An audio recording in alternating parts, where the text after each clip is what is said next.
গরুর ভুঁড়ি মানে অন্যরকম একটা স্বাদ। গরু বা খাসি যাই বলেন না কেন। আর এই ভুঁড়ি নিয়ে দেখা যায় যে অনেক সময় অনেক কাড়াকাড়ি বা অনেক কিছু অনেক সময় অনেক ঈদের সময় বিশেষ করে এই জিনিসটা হয়। তো সবাই আমরা ভুঁড়ি কম বেশি পছন্দ করি। তো এটা যদি সহজ রেসিপিতে কীভাবে রান্না করা যায় সেটাই আজকে দেখাবো। এত মজা হয়।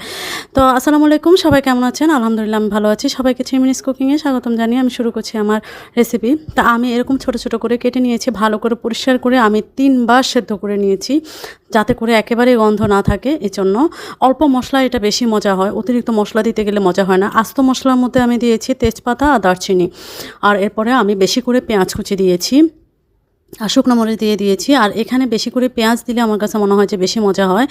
আর সবসময় খেয়াল রাখবেন ভুঁড়িতে কিন্তু অতিরিক্ত মশলায় টেস্ট নষ্ট করে ফেলে। তা আমি এখানে স্বাদ মতো লবণ দিয়ে দিয়েছি, হলুদ গুঁড়ো দিয়ে দিলাম, মরিচ গুঁড়ো দিয়ে দিলাম। তারপরে আমি গরম মশলা দিয়ে দিয়েছি পাউডার। এটা আমার ঘরেরই তৈরি মশলা। তো এটা দেওয়ার পরে আমি এটাকে ভালো করে পেঁয়াজের সঙ্গে মিক্স করে নিচ্ছি।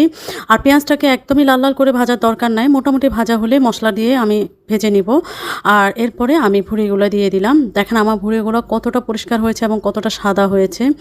তো এটা আসলে পরিষ্কার করারও আলাদা একটা টেকনিক আছে। তো সেটা হচ্ছে যে আপনি চামড়াটা কিন্তু অটোমেটিক্যালি উঠে যায়। এটার একটা অনেকগুলো ভিডিওই আছে ইউটিউবে। তো আমি লোক দিয়ে পরিষ্কার করে নিয়েছিলাম। এরপরে আমি দিয়ে দিলাম আদা রসুন বাটা।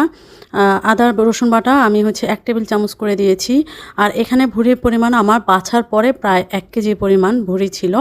তো এটাকে আমি যেহেতু 1 কেজি পরিমাণ সেই অনুযায়ী আমি মশলা দিয়েছি। আর শুধু গুঁড়া মশলাটা আমি একটু কম ইউজ করি এটাতে, যাতে টেস্টটা ভালো থাকে এর জন্য।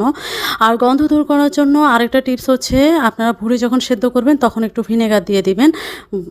আমি তো 2 বার 3 বার করে সিদ্ধ করে নিয়েছি। প্রথমবার সেদ্ধ করার সময় অবশ্যই ভিনেগার দিবেন, তাহলে আর ভুঁড়ির যে একটা এক্সট্রা গন্ধ এটা আর থাকে না।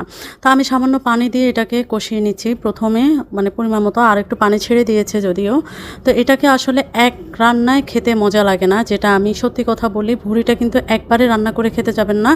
একদিন রান্না করার পর পরের দিন আবার এটাকে আরেকটু গরম পানি দিয়ে তারপরে আবার রান্না করে খাবেন, দেখবেন অনেক বেশি মজা লাগবে। আমি কিন্তু রাতে রান্না করে রেখেছিলাম, পরের দিন আবার পানি দিয়ে আমি যে পানিটা নেক্সট পরের বার এই যে এখন যেটা দিচ্ছি এটা আমি পরের দিন দিয়ে তারপরে আমি রান্না করেছি। এটাই ভুঁড়ির আসল টেস্ট আসে। কিন্তু একদিনে যখন রান্না করে খেতে যাবেন ভুঁড়ির টেস্টটা কিন্তু পাওয়া যায় না। তো আমি 2 দিন রান্না করে তারপরে ফাইনালি আমি খেয়েছিলাম ভুঁড়িটা। তো এরপরে আমি এটাকে পানি দিয়ে প্রথম আঁচটা আমি হাই হিটে রেখেছিলাম। পরে আমি যখন ঝোলটা কমে যায় তখন লো হিটে প্রায় আমি 40 থেকে 50 মিনিটের মতো আমি লো হিটে রেখে দিয়েছিলাম। তাতে করে হয় কি স্বাদটা অনেক বেশি বাড়ে। আপনারা হুট করে একদম হাই জালে রান্না করে টোরে যখন খাবেন তখন অত বেশি একটা টেস্ট হবে না।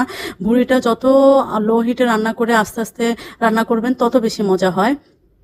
তা আমি এটাকে বারবার ঢেকে দিচ্ছিলাম আর বারবার চেক করতেছিলাম। তো এরপরে আমার ভুঁড়িটা এই যে লো হিটের পরে দেখেন এই অবস্থায় কালার এসছে এবং একদমই সফট হয়ে গেছে। আর এটা আমার একেবারে রেডি হয়ে গেছে ভুনা ভুনা হয়ে। এখন আমার খাওয়ার উপযুক্ত হয়ে গেছে ভুঁড়িটা। দেখেন এতটা সুন্দর হয়েছে, একটু জুসিও হয়েছে। এই জুসিনেসটা যদি না থাকে ভুঁড়িটা ড্রাই হয়ে গেলে খেতে ভালো লাগে না। সবসময় খেয়াল রাখবেন ভুঁড়িটা একটু জুসি জুসি থাকলে ভালো লাগে। এভাবে রান্না করলে জুসি জুসি থাকবে। অতিরিক্ত মশলা গুঁড়ো মশলা ইউজ করলে জুসিনেসটা থাকে না। এটা আরেকটা টিপস, এটা খেয়াল রাখবেন সবসময়। তো আমার রেসিপিটা কার কেমন লেগেছে কমেন্টস করে জানাবেন। ভালো লাগলে একটা লাইক কমেন্ট শেয়ার করে দেবেন। আল্লাহ হাফেজ।